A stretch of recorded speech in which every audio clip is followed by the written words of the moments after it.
cette vidéo pour t'expliquer comment s'organise l'agenda d'Âme Lune. Donc, tu as évidemment la couverture, mais qui a la spécificité d'avoir un double rabat pour la page qu'on appelle la première de couverture, mais aussi la dernière de couverture, qui elle aussi comporte un rabat. Moi, personnellement, j'y glisse des cartes, des petites pages de notes, des petites choses que je veux garder sous la main au quotidien. Donc, dans ces doubles rabats, vous avez des pistes et des explications. Ici, c'est le fonctionnement de l'agenda. On t'explique les pictogrammes, on te donne les vacances scolaires, on te donne aussi les pages, on te liste en fait avec les numéros de pages, toutes les pages qui te permettent de prendre des notes, de te souvenir de tout ce que tu auras pu remarquer au moment où tu t'explores en fait, au moment où tu vas travailler sur toi, en lien avec la lune, en lien avec la nature, en lien avec les saisons. Et puis, on te donne aussi toutes les pages qui te proposent des rituels. Pareil, tout ça, c'est expliqué au tout début de l'agenda. Ensuite, tu as une préface,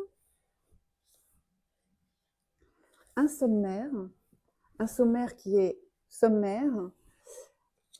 Mais ensuite, il y a deux dossiers importants dans l'agenda d'Âme Lune. Le premier s'appelle le dossier Fille de la Lune, il est au début de l'agenda. Le deuxième s'appelle Fille de la Terre, il est en fin d'agenda. Et donc, au début du dossier Fille de la Lune, tu as le sommaire Fille de la Lune. C'est pour ça que je disais que le grand sommaire était un peu sommaire, parce qu'il va vite, il donne beaucoup d'infos. Mais là, dans le dossier Fille de la Lune, tu as réellement la liste de tous les textes qui te sont proposés.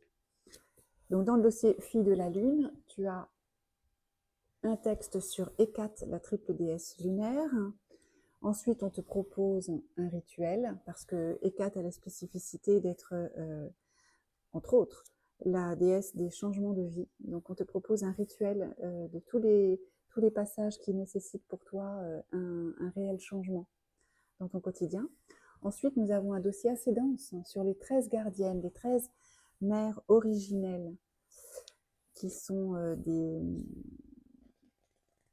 des gardiennes, des guidantes, et c'est une spiritualité qui nous vient des tribus d'Amérique du Nord, et qui est très enseignante pour nous femmes, évidemment, parce que là, il s'agit réellement d'une spiritualité transmise de femme à femme, de génération en génération depuis bien longtemps.